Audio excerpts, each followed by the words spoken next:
Hello, welcome to Junilai and Williams Adventures. I'm William. I'm sitting here today with my friend Charles. We met since we have been here in the Philippines. And I had a question that I was going to ask him. We're going to talk about for a little while.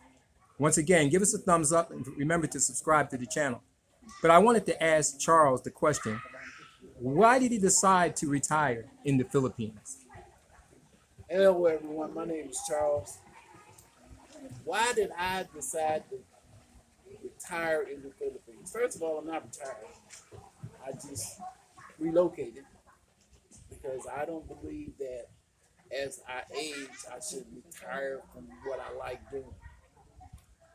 And so I met a young lady online, and this was pre-COVID. I came over here, I met her, and I came to the Philippines. She and I decided we were going to try and get married. And so I decided to use this. It's something else going on beyond me living here. I'm actually doing a brand strategy launch. I'm a brand strategist and digital marketer. So I'm launching a brand from the Asia Pacific. And as a part of a case study for my business and to showcase my skills, because I'm seeing that the Asia Pacific is an upcoming area. Cebu is a business process outsourcing center, so it's vital. It's really important to the American economy and to the economy around the world. That's why it got me here. Now that I'm here, I really like my other channel is the God Principles. I noticed that there's a certain kind of spirituality here. It just comes natural. They go with the flow. They're very easygoing people. They believe in God, but not the religiosity. They do it naturally, and there's no judgment here. Um, and so, as an African American man, this was something that really surprised me was the freedom. See, I'm originally from Chicago, okay? If you've heard anything in the news, Chicago is having a lot of issues with gangs and shooting, and it's been that way for a while. As a matter of fact, in 2014, I lived on 88th and Normal, and I grew up there since I was 10 years old. And so there was a young kid walking down the street shooting a gun in the air, and I'd never seen that. I said, it's time to go. So I came here from the Midwest, and one of the things I had to do was decompress. It was really strange to decompress from what I'm used to in the States. I don't hear no ambulance sirens. I don't hear any gunshots. It took me months I'm always listening for that. My spirit was saying something's missing. Something is missing, and I had to readjust, and I'm finally settled in. I'm still settling in. I'll be here a year next month, December 2nd, and I'm finally starting to acclimate to the Philippines, getting around on my own, uh, learning how to do things, associating with both with international people and the Filipino culture as a whole. That's why I'm here. Charles has a channel, guys. It's called The God Principles. Check it out. He has a lot of good material, a lot of content. It's called The God Principles. Charles, I want to ask you three negative things about the Philippines that you've seen and three positive things. Give me the three negatives since you've been here about a year. What's the three negative things that you would say about the Philippines?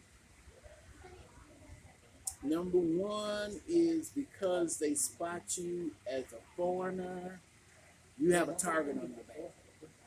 Because uh, poverty is real obvious over here. When you go into the malls, you could have people come up ask you for money.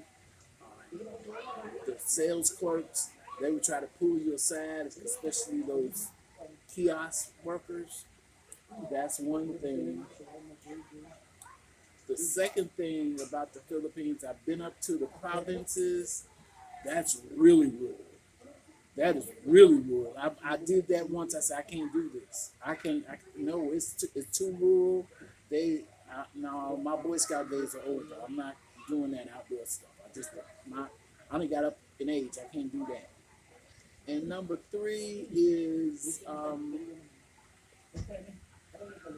I can't really think of three things. I really can't. Those are the two that stand out the most. Um, oh, here's one. The traffic. Whoa!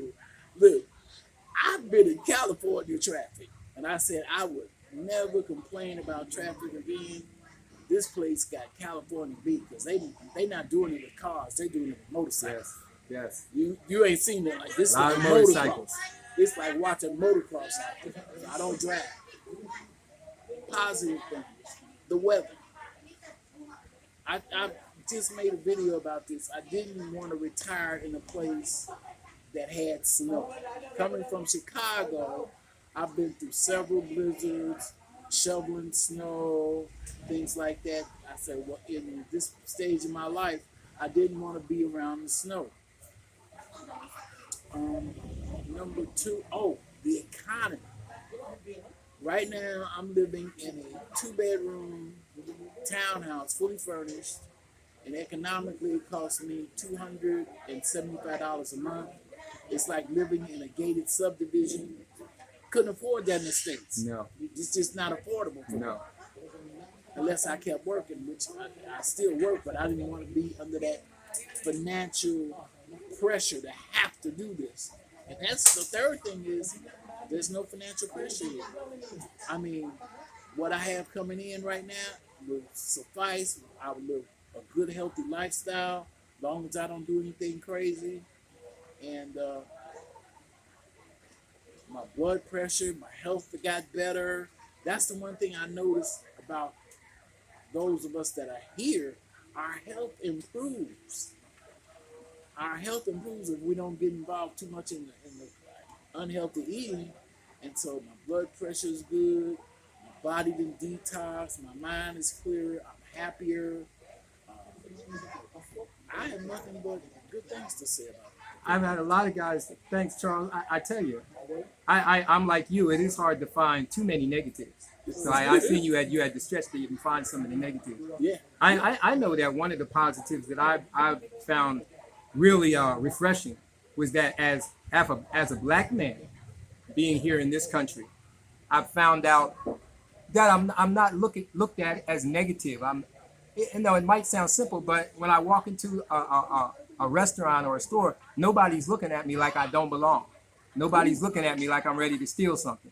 And that is refreshing here that the people accept you because it's a melting pot here. There's people from all over the world here.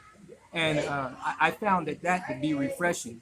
The other thing that I found out is that, I think that it does add years onto your health being here because the stress level, it seems to me, in the Philippines is much lower than the rat race pace that we used to have to run at in the United States. That's true. That's true. And, I had read there was this actor in the United States, Dick Van Dyke. And I watched an interview with him, and they asked him, how come he associates with such young people? He said it helps keep him young. The population here is very young. Getting up in age, you don't see too many of us. Now they don't. I may know 2 or 3 people that's over 70, maybe. Everybody else is from another country that makes it up in this age, and we live healthy, happy lives. They love us. They're very friendly. I didn't need to go looking around. I really didn't, because all I need to do is from the Philippines. It's a good jumping off point to visit anywhere in Asia Pacific, and it's real cheap. It's really cheap and affordable. So I thought I saw it was all good, no matter what happens in my life right now. The other thing, Charles, we'll go for a few more minutes. Um, I found that a lot of guys that are 65 and over, I'm 65, I'm 67, ready to be 68. They said that when they were in the United States, they felt like they were invisible once they got past 65, that they weren't getting looks from women, and any women that were looking at them, they weren't, desirable. Okay. But have you found that being over here, you're no longer invisible? That a much different version of woman is noticing you? Yeah, yeah, I do. I look. I'm not really a ladies' man, so I've had to up my game over here. I really am because I be looking at them, it's like, and they be smiling, and I'm really looking forward to that. I'm be perfectly honest with you. So go ahead, speak. Go ahead. You brought up one point. In the States, most women that might be in our age group, we don't want them. They probably don't want us. Here you can find a much younger woman, beautiful, and of course, we're here to also um, help them financially. But besides that, they're more friendly to us. And how long have you been living here? Uh, Less than 2 weeks will be 10 years since I moved here permanently. 10 years, guys. He's talking about a voice of experience. Yeah, What's your name? Jeff. That's Jeff. Jeff always gives Charles and I some good advice. He's one of the OGs here, Yeah. so he lets us know what we should be doing and what we shouldn't be doing. Appreciate that, Jeff. Sure. Not only that, I Keep got your two wallet in your videos. front pocket. I got 2 videos of him on the God principles. You miss this guy is a miracle. Put it back on him. I'm gonna show you. Jeff, how old are you? 76. How old is your youngest daughter? 7. Did y'all get that? Do the math. At 69, he had a child. How old is he? 48. He has a new lease on life, guys. So here it is. He was 69. Got the math right, and his wife was 41. And I met his daughter. His daughter is healthy, young. So all that late stage pregnancy issues that you hear about in the States, I don't see that over here. I just don't. Those they take very good help. They take very good care of themselves over here, and they take very good care of us too. They do. You can't ask, well, you could ask, you won't get it. You can't ask for a better woman than a Filipina. But that's not 100% of them. My ex-wife, Filipina, totally psycho. That's why I put the X there. See, I told y'all. I told you. Some of them psycho. I wasn't gonna say that be that harsh, but Remember, guys, from what they're saying, even though the pool is much bigger to choose from, choose wisely. well, And take your time. Take your time. My wife and I were dating for a year before we got married. Absolutely. that's all I got, guys. Well, guys, we're going to be getting back to you next time with a little something else. But we appreciate you. Remember to subscribe, give us a thumbs up, and we'll be getting back to you next time with something different. Appreciate the guys chiming in and giving us a little wisdom. And we'll see you next time. Remember, be good to yourself and enjoy every day, because remember, tomorrow's not promised. We'll see you later, guys.